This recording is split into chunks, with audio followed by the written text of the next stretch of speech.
तो शुरू करते हैं जो भारतीय इतिहास का जो है पहला चैप्टर है सिंधु घाटी सभ्यता वाला। तो सिंधु घाटी सभ्यता को हम देखेंगे, कुछ कॉमनली सभी एग्जाम्स की दृष्टि से महत्वपूर्ण है ये। तो दोस्तों सिंधु घाटी भारतीय इतिहास पहला चैप्टर है हमारा। तो यहाँ से सिंधु घाटी सभ्यता से चालू होता है इंडस वैली सिविलाइजेशन से। तो ये दोस्तों जो है मैप है इंडस वैली सिविलाइजेशन का, तुम इसे देख सकते हैं। बाकी मैं इसे पॉइंट पॉइंट पे डिस्क्राइब करके तुमको बताऊंगा। तो दोस्तों शुरू करते हैं। इसमें जो है वन लाइनर टाइप में क्वेश्चन दिए गए हैं दोस्तों, ये जो पीडीएफ है इसके हिसाब से, लेकिन मैं जो है एक्सप्लेन करता रहूँगा, आपको सिर्फ सुनना है। तो दोस्तों पहला क्वेश्चन है, सिंधु सभ्यता संबंधित है आद्य ऐतिहासिक युग से। तो ये तो दोस्तों एक नॉर्मल है, आद्य ऐतिहासिक युग संबंधित है, हम सभी जानते हैं। तो दोस्तों दूसरे से हम चालू करते हैं कि उत्तरी सीमा निर्धारित करता है हड़प्पा की उत्तरी सीमा। तो जो उत्तरी, दक्षिणी, पश्चिमी, पूर्वी, तो ये पूछा गया है दोस्तों। तो मैं एक मैप ड्रॉ करने की कोशिश करता हूँ दोस्तों। ये एक पॉइंट मानो यहाँ पे, ये एक पॉइंट यहाँ पे मानो, ये एक, ये और एक यहाँ पे। तो दोस्तों ये ऐसे करके जो कुछ मैप था वो सिंधु घाटी सभ्यता का था। तो दोस्तों ये सबसे नॉर्थ में जो है ये मांडा है दोस्तों, मांडा है दोस्तों। ये जो पड़ता है जम्मू कश्मीर में है, मांडा जो है जम्मू कश्मीर में है।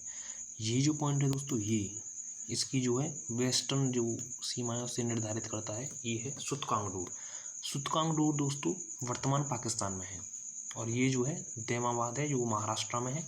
और ये उत्तर प्रदेश का आलमगीरपुर। दोस्तों ये 4 पॉइंट इसकी सीमा निर्धारित करते हैं, ये तुमको याद रखना है, ठीक है दोस्तों।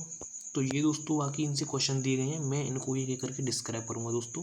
तो मैं यहाँ पे जो है एक एनालाइज करके दिया हुआ है, तो मैं इन सभी क्वेश्चनों को यहाँ पे कवर कर दूँगा। तो दोस्तों हमारा जो पहला है, कहानी चालू होती है हड़प्पा से।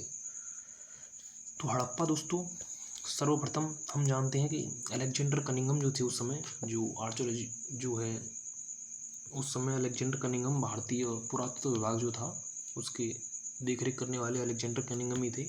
1875 में उन्होंने यहाँ पे क्या है कि 1875 में उन्हें कुछ उत्खनन किया यहाँ पे, तो उनको लिपिबद्ध मोहर और कुछ भवनों के अवशेष प्राप्त हुए।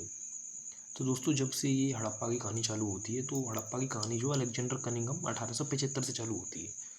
तो अलेक्जेंडर कनिंघम और बाद में जब इसकी खुदाई हुई, तो दोस्तों सबसे पहले हमको हड़प्पा जो शहर मिलता है, सबसे पहले हड़प्पा की खुदाई हुई।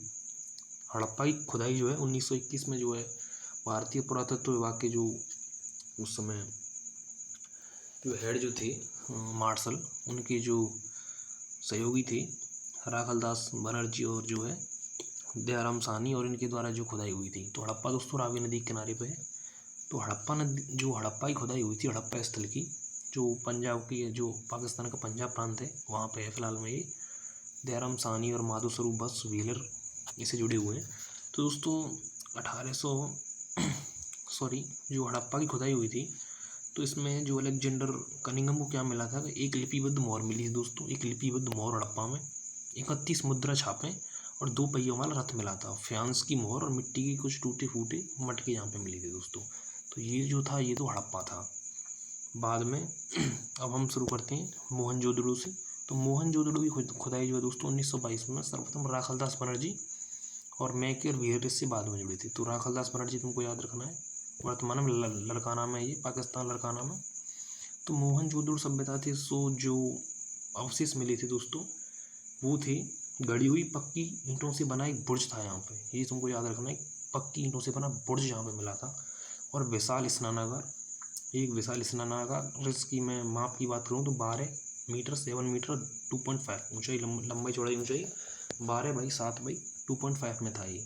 और एक अन्नागार गोदीवाड़ा, यहाँ पे अन्नागार दोस्तों गोदीवाड़ा उसी से कहते हैं, वो यहाँ पे मिला था 45.75 बाई 15.24 मीटर में। ये माप जरूर याद रखनी है दोस्तों। एक विशाल स्नानागार 12 मीटर लंबाई 7 मीटर चौड़ाई और 2.5 मीटर ऊंचाई, और गोदीवाड़ा 45.75 बाई 15.24 मीटर में। गाड़ी और घोड़ा के टेराकोटे के नमूने मिले थे यहाँ पे दोस्तों मोहनजोदड़ो में, और अश्व के साक्ष्य यहाँ पे मिले थे।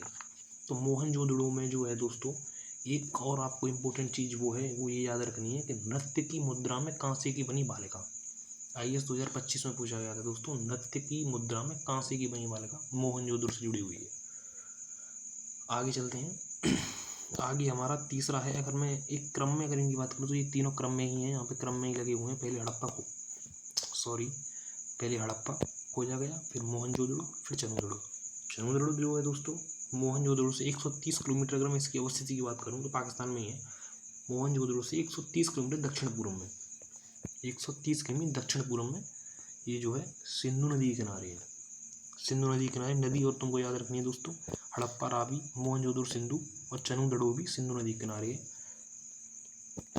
तो इसकी मैं बात करूँ दोस्तों, एन.जी. मजूमदार, इसको तुमको नाम याद रखना है। मैं कि इतना इम्पोर्टेंट नहीं है। मजूमदार 1931 में इसकी उत्खनन करता था, ये याद रखना है।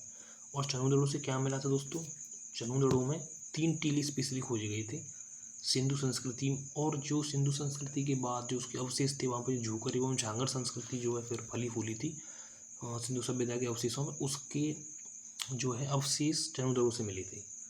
तो चनूदड़ो एक दवात जैसा छोटा पात्र मिला था दोस्तों यहाँ पे, और लोहे की वस्तुओं के निर्माण के लिए शिल्प केंद्र था। आभूषण और मनके बनाने के कारखाने और पकाई गई ईंटों के भवन यहाँ पे चनूदड़ो से देखने को मिलते हैं दोस्तों। ये तुमको याद रखना है क्या क्या, आभूषण एवं मनके बनाने का कारखाना, पकाई गई ईंटों का भवन, 3 टीले, झूकर एवं झांगर संस्कृति के अवशेष और दवात जैसा छोटा पात्र। और एक चीज़ जो तुमको याद रखनी है वही एन.सी. मजूमदार। एन.सी. मजूमदार 1931 में चनूदड़ो से जुड़े हुए हैं। बाद में दोस्तों चौथे नंबर पे आता है कोटदीजी। अगर मैं एक क्रम से वो लेके जाऊँ तो कालीबंगन नहीं आता है, चौथे पे कोटदीजी आता है। ये दोस्तों मुझे लगता है यहाँ पे कुछ वो हुआ है, चेक करना पड़ेगा। कोटदीजी और कालीबंगन में मुझे थोड़ी सी कन्फ्यूजन है। तो दोस्तों चौथे पे कोटदीजी ही आता है, कोटदीजी।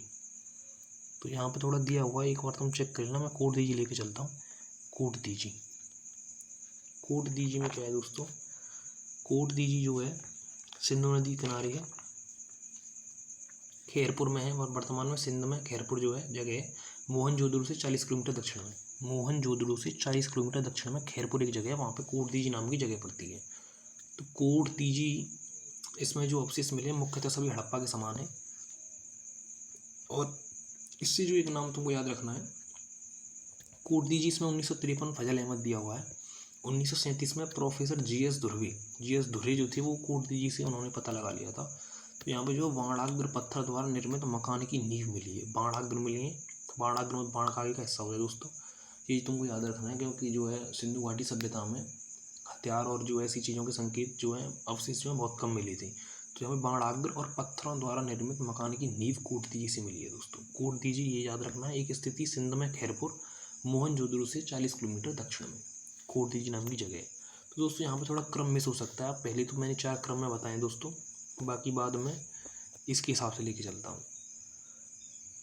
तो दोस्तों अब बात आती है कालीबंगन की। तो कालीबंगन जो है दोस्तों वर्तमान में हमारे राजस्थान में जो हनुमानगढ़ जिला है वहाँ पे कालीबंगन की मतलब जो है अवस्थिति है। तो कालीबंगन जो था दोस्तों, अगर मैं इसकी बात करूँ तो ये जो है अमरानंद घोष 1991 में, और बी के थापर 1961, और वी ताल, ये 3 नाम इससे जुड़े याद रखने हैं तुमको। और यहाँ पे क्या क्या मिला है, और इसकी बात करूँ तो घग्गर नदी किनारे ये दोस्तों। तो ये जो है कालीबंगन सेंधव साम्राज्य की तीसरी राजधानी के रूप में मशहूर था। याद रखना है, सेंधव साम्राज्य की तीसरी राजधानी। यहाँ पे लकड़ी की नालियाँ देखी गई थी कालीबंगन में, जो अतिरिक्त कहीं नहीं दी गई हैं। सबसे इम्पोर्टेंट पॉइंट जो है ये है दोस्तों, लकड़ी की नालियाँ कालीबंगन में जो अतिरिक्त कहीं नहीं है। दूसरा है हल चला एक मेड़ युक्त खेत, जुता हुआ खेत है दोस्तों, हल से जुता हुआ खेत के साक्ष्य कालीबंगन में मिले हैं। आभूषण, मिट्टी के बर्तन, कच्ची ईंटों के चबूतरे यहाँ पे दोस्तों कालीबंगन में देखने को मिलते हैं। और जो है अग्निवेदियों से युक्त महत्वपूर्ण स्थल दोस्तों, अग्निवेदियाँ हैं वो कालीबंगन में अग्निवेदियों के साक्ष्य भी मिलते हैं। तो दोस्तों ये इंपॉर्टेंट चीज़ें हैं, ये तुमको याद रखनी है दोस्तों। आगे बढ़ते हैं आगे अगर मैं बात करूँ दोस्तों रंगपुर की अगर मैं बात करूँ तो वर्तमान में जो है गुजरात में जो है मादर नदी है, मादर नदी किनारे रंगपुर है। रंगपुर गुजरात के काठियावाड़ जिले में पड़ता है। रंगनाथ राव 1953-54 में इसकी खुदाई से जुड़े हुए हैं। तो दोस्तों ये जो है लोथल से 50 किलोमीटर उत्तर पूर्व में स्थित है। एक इसकी अवस्थिति याद रखें दोस्तों, रंगपुर की, लोथल से 50 किलोमीटर उत्तर पूर्व में रंगपुर। ये ऐसा था कि लोथल में जो ऐसा माना जाता है कि जो सिंधु घाटी सभ्यता का जो अंत हुआ था वो बाढ़ से हुआ था। तो लोथल जो है एक मतलब पोत टाइप, मतलब उस जगह पे बसा हुआ था एकदम समुद्र के किनारे, नदी के मतलब उस पर। तो जो वहाँ पे बाढ़ जो आई थी, तो रंगपुर में जो लोग थे लोथल के बाद शिफ्ट हुए थे रंगपुर में, तो इसलिए दोस्तों ये 50 किलोमीटर उत्तर पूर्व में है। तो उससे ऊपर बाढ़ के और इस पानी के खतरे से बचने के लिए तो यहाँ पे क्या पाया जाता है दोस्तों, रंगपुर में जो है हास्योन्मुख सभ्यता का प्रदर्शन करते हैं दोस्तों। हास्योन्मुख का मतलब हड़प्पा की हास्योन्मुख सभ्यता, मतलब हड़प्पा सभ्यता के पतन का उल्लेख करते हैं। यहाँ पे जो अवशेष मिलते हैं उस समय हड़प्पा सभ्यता का पतन स्टार्ट हो चुका था। कच्ची ईंटों का सुरक्षा दुर्ग यहाँ पे मिलता है दोस्तों। चावल की भूसी और मिट्टी के चित्रित बर्तन और हाथी दांत के आभूषण रंगपुर में मिलते हैं, ये दोस्तों तुमको याद रखना है। तो ये सब दोस्तों आपका रोपण। और अगर मैं बात करूँ तो एक सुतकांगडोर दोस्तों जो पाकिस्तान में वर्तमान दास्क नदी के किनारे पर है। सुतकांगडोर कराची, अगर मैं बात करूँ तो कराची से 480 किलोमीटर पश्चिम में पड़ता है दोस्तों, और दास्क नदी के किनारे पर है। जॉर्ज डेल्स ने यहाँ की खोज की थी। जॉर्ज डेल्स प्लस ऑरेल स्टाइल और जॉर्ज डेल भी से जुड़े हुए हैं, ये भी याद रखना है। एक व्यावसायिक स्थल था बंदरगाह और एक दुर्ग नगरी सभ्यता के साक्ष्य यहाँ से मिलते हैं। सुंदी सभ्यता और बेबीलोन के बीच यहाँ से व्यापार होता था दोस्तों सुतकांगडोर से। दोस्तों हमने आज काफ़ी इनकी बात कर ली, तो मैं देखता हूँ शायद ये क्वेश्चन कवर हो गए होंगे इसमें दोस्तों। तो ये जो है खेती के सबसे महत्वपूर्ण साक्ष्य मेहरगढ़ से, ये तुमको याद रखना है दोस्तों। बनावली हड़प्पा का वह स्थान या मिट्टी का हल मिलता है, बनावली। और हड़प्पा स्थान जहाँ से ताबूत के प्रमाण मिलते हैं वो हड़प्पा है। हड़प्पा मतलब सभ्यता में ताबूत के साक्ष्य जो हैं यहाँ से मिलते हैं। और सर्वाधिक हड़प्पा सभ्यता के जो स्थल हैं उनकी खोज जो की गई थी आज़ादी के बाद, वो गुजरात में है दोस्तों। थैंक यू दोस्तों, मैं कोशिश करता हूँ मैंने आज काफ़ी कवर किया होगा। तो दोस्तों सिर्फ आपको सुनना है और सुनने से ही याद करने की कोशिश करनी है दोस्तों। रटने वाली चीज़ जो तुमको नहीं लेके आनी है।